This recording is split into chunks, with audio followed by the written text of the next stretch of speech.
오늘 이 시간은 죄를 버리고 하나님의 말씀을 사모하라 라는 제목으로 잠시 은혜를 나누도록 하겠습니다. 오늘 본문을 보시면 거듭난 성도들이 어떻게 살아야 할지 구체적인 권면이 나옵니다. 성도가 무엇을 버릴 것이며 무엇을 사모할지가 나오는 말씀입니다. 무엇을 버리라고 하느냐, 또 무엇을 사모하라고 하느냐. 첫째는 죄악을 버리라고 하며 둘째는 하나님의 말씀을 사모하라고 말씀하고 있습니다. 따라서 여러분, 오늘 말씀을 나누면서 죄악은 버리되 하나님의 말씀을 사모하고 나아가는 저와 영일의 모든 성도님들이 되시기를 간절히 소망합니다. 1절부터 함께 읽어보겠습니다. 다 같이 읽어보겠습니다. 그러므로 모든 악독과 모든 기만과 외식과 시기와 모든 비방하는 말을 버리고. 아멘. 이 말씀을 보시면 거듭난 성도들이 어떤 죄악을 버려야 될지가 기록되어 있습니다. 어떤 죄악인가? 모든 악독, 모든 기만, 외식, 시기, 모든 비방하는 말을 버리라고 합니다. 먼저 악독이라고 하면 남을 해하려는 무자비한 악한 계획, 악한 말, 행동을 말합니다. 그래서 우리가 악독하다, 악독한 사람이다 이런 말을 쓸 때는 그 사람은 자비 없이 무자비하게 남을 해하고자 하는 사람이다 라는 뜻입니다. 그런데 이렇게 말하니까 악독은 성도와는 아무런 관련이 없어 보이는 저 멀리 있는 죄악처럼 보입니다. 왜냐하면 성도님들은 그래도 좀 착하기 때문입니다. 그러나 악독은 그냥 나쁜 사람들한테만 발견되는 죄악이 아니라 성도일지라도 때로는 상처를 받는다거나 마귀에게 미혹되어서 악한 마음을 품고 악한 말과 행동을 할 때도 있기 때문에 성도들 역시 경계해야만 하는 죄악입니다. 그래서 성도들 역시 스스로를 바라보고 혹시 악한 마음과 말과 행동이 있어 또 남에게 상처 주는지 않았는지 돌아보고 만약 그랬다면 회개해야 될 줄로 믿습니다. 또 다음 버릴 죄악으로서 모든 기만과 외식이 있다고 합니다. 기만이라는 것은 누군가를 속이는 거짓의 죄를 의미합니다. 또 외식이란 남에게 옳게 보이기 위해 도덕적, 종교적으로 자신을 옳게 꾸미는 것을 의미하는데 외식 역시도 진실하지 못한 죄를 의미합니다. 여러분, 성도는 거짓되지 말아야 하고 정직하고 진실된 삶을 살아야 될 줄로 믿습니다. 그리고 기만과 외식의 삶을 버려야 되는 이유는 기만과 외식은 거짓과 속임의 죄이며 마귀의 인격과 특성이기 때문입니다. 예수님께서 요한복음 8장 44절에서 마귀에 대해 묘사하실 때 마귀는 거짓말을 하는 자라고 말씀하셨습니다. 요한복음 8장 44절 읽어보면 그는 처음부터 살인한 자요 진리가 그 속에 없으므로 진리에 서지 못하고 거짓을 말할 때마다 제 것으로 말하나니 이는 그는 거짓말쟁이요 거짓의 아비가 되었습니다. 마귀는 살인한 자며 마귀는 거짓말쟁이다라고 말을 했습니다. 여러분, 마귀의 인격, 마귀의 특성인 거짓과 속임, 기만, 외식을 버리고 하나님을 닮아 정직과 진실로 살아가시기를 주의 이름으로 축복합니다. 또 다음으로 버릴 죄악으로 시기를 버리라고 합니다. 다시 2장 1절의 말씀을 보면 그러므로 모든 악독과 모든 기만과 외식과 시기와 이렇게 기록이 되어 있습니다. 시기는 남이 잘 되는 것을 방해하는 것인데 성도된 저와 우리 성도님들은 시기가 아니라 서로가 잘 되길 축복해주는 사람이 되어야 될 줄로 믿습니다. 성경에 보면은 시기의 죄에 사로잡혔던 인물 중에 하나로서 이스라엘의 사울 왕을 예로 들 수 있습니다. 사울 왕은 자신을 존경하던 온 백성들이 어느 순간부터 사울이 죽인 자는 천천히고 다윗은 만만이로다라고 하면서 자신보다 다윗을 더 존경하는 모습을 보이자 그 말에 매우 불쾌하고 심히 노하였다고 말합니다.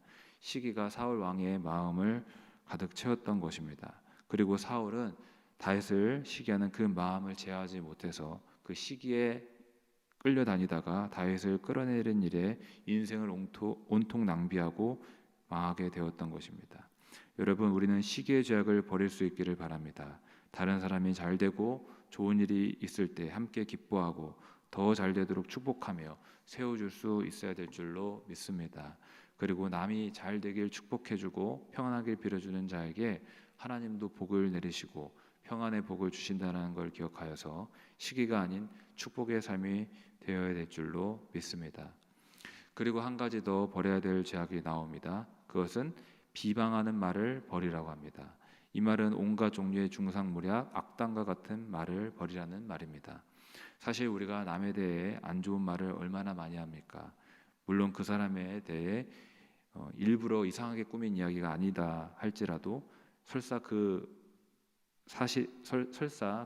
사람의 잘못이 사실일지라도 우리는 때로는 그 사람의 잘잘못에 대해 너무 부풀려서 혹은 너무 악의적으로 비방하곤 하는 일을 많이 하는 것입니다. 계속 죄를 들춰내어 비방하는 것입니다.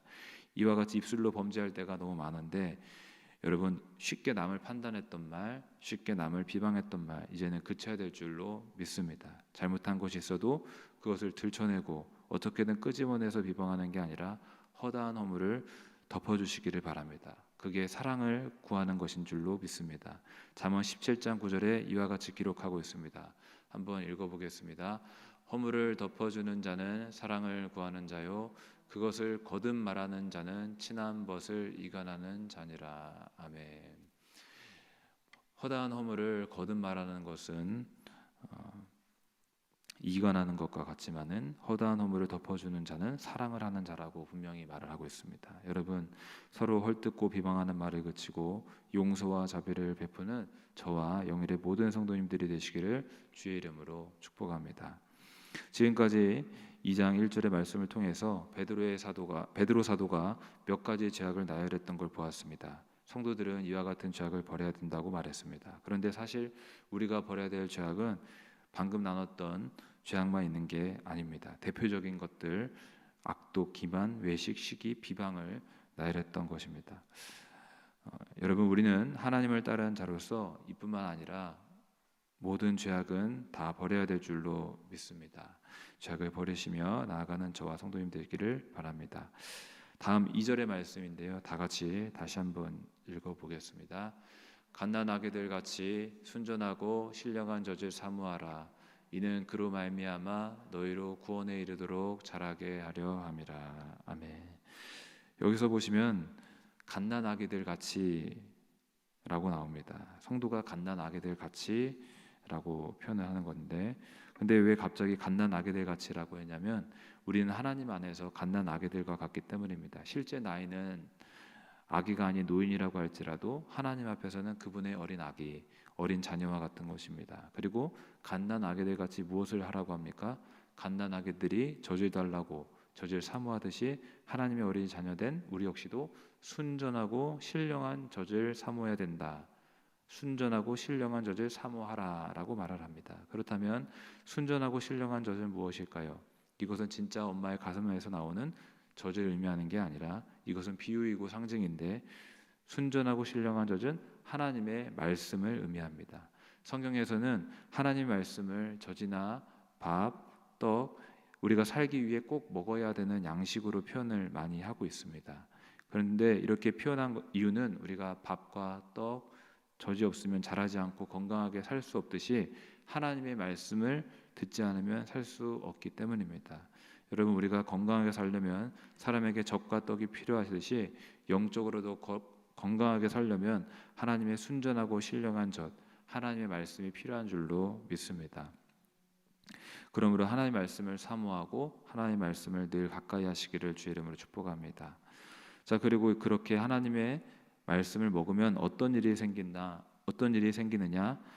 하반절에 보시면은 그로 말미암아 너희로 구원에 이르도록 자라게 하려 함이라. 쉽게 말해서 자라납니다.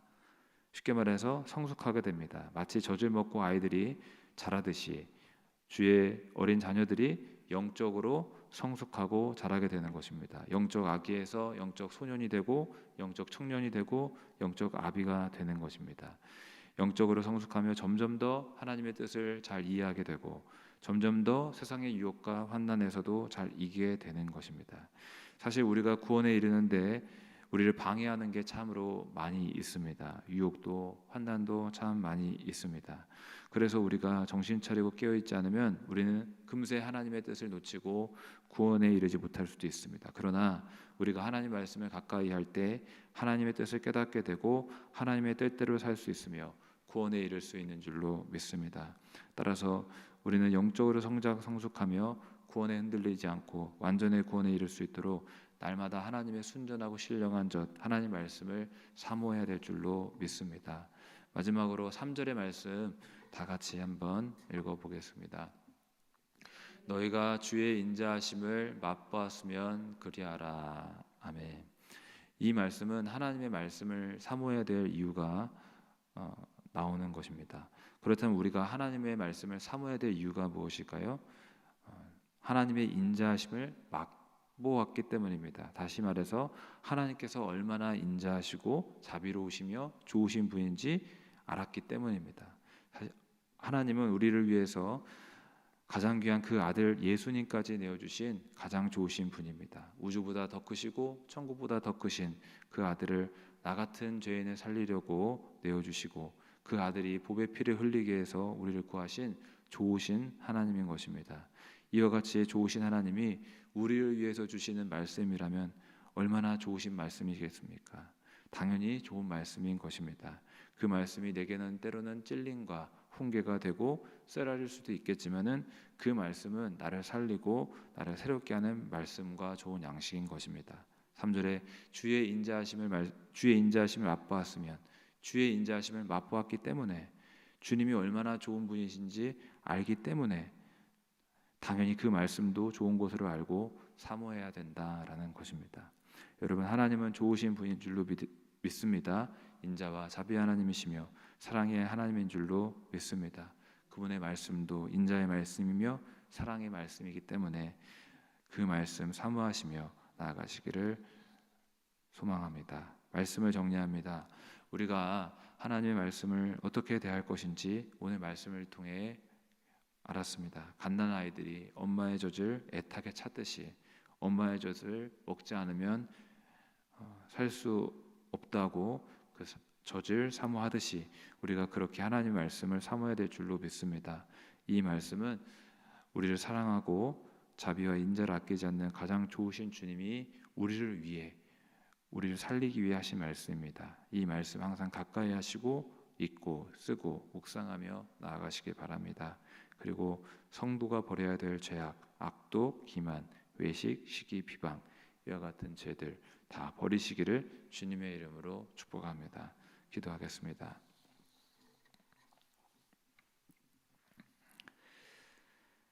살아계시고 거룩하신 하나님, 감사와 영광 올려드립니다. 모든 것이 주님의 은혜임을 알아 날마다 주님 앞에 우리의 삶을 맞추고 하나님께 영광 올리며 하나님의 뜻대로 사는 성도로서의 삶을 잘 살아갈 수 있도록 주여 도와주시옵소서. 특별히 하나님이 미워하시는 죄악들 다 버릴 수 있도록 주의 성령으로 도와주시옵시며 하나님의 말씀을 갓난 아기들이 젖을 찾고 애타게 사모하듯이 그와 같이 사모할 수 있는 믿음도 허락하여 주시옵소서.